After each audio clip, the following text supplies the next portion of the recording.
Hi, எல்லாரும் எப்படி இருக்கீங்க? எனக்கு தெரிஞ்ச ஒரு சின்ன விஷயத்த உங்க கூட ஷேர் பண்ணலான்னு நினச்சேன். எனக்கு தெரிஞ்ச ஒரு சிஸ்டர் வந்து காலேஜ் படிச்சுட்ருக்கும்போது ஒரு பையனை லவ் பண்ணிகிட்டு இருந்தாங்க. அந்த பையன் வந்து வேறு ஒரு காஸ்ட்டு, வேறு ஒரு ரிலீஜியனு. ஸோ வந்து வீட்டில் ஒத்துக்க மாட்டாங்கன்னு தெரியும்.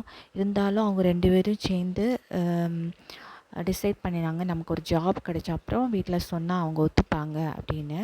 2 பேரும் படித்து முடித்த அப்புறம் வீட்லேயும் சொன்னாங்க. ஆனால் வீட்டில் ஒத்துக்கலை. பையனோட வீட்டில் ஓகே, ஆனால் பொண்ணோட வீட்டில் ஒத்துக்கலை. ஏன்னா பொண்ணு வந்து சிங்கிள் மதர் ஓட ஒரு பொண்ணு. அம்மாவுக்கு ரொம்ப பயம். பொண்ணை என்ன இப்படி ஒரு பையனை கல்யாணம் பண்ணி கொடுத்தா ஊருக்காரங்க என்ன சொல்லுவாங்க, உறவுக்காரங்க என்ன சொல்லுவாங்க, அவங்க ரொம்ப கேவலமாக பேசுவாங்க, நம்ம பொண்ணுங்க அது வந்து அனுபவிக்கக்கூடாது அப்படின்னு நினச்சாங்க. அதனால் அது பிரேக்கப் ஆகிடுச்சு. அதுக்கப்புறம் வீட்டிலையே ஒரு பையனை பார்த்து கல்யாணம் பண்ணி வச்சாங்க.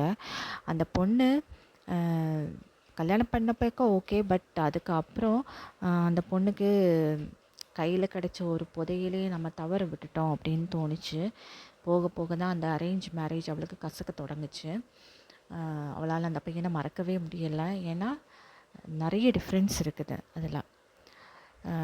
கிடைச்சது ஒரு மின்மினி பூச்சி, தவற விட்டது ஒரு புதையல்னு.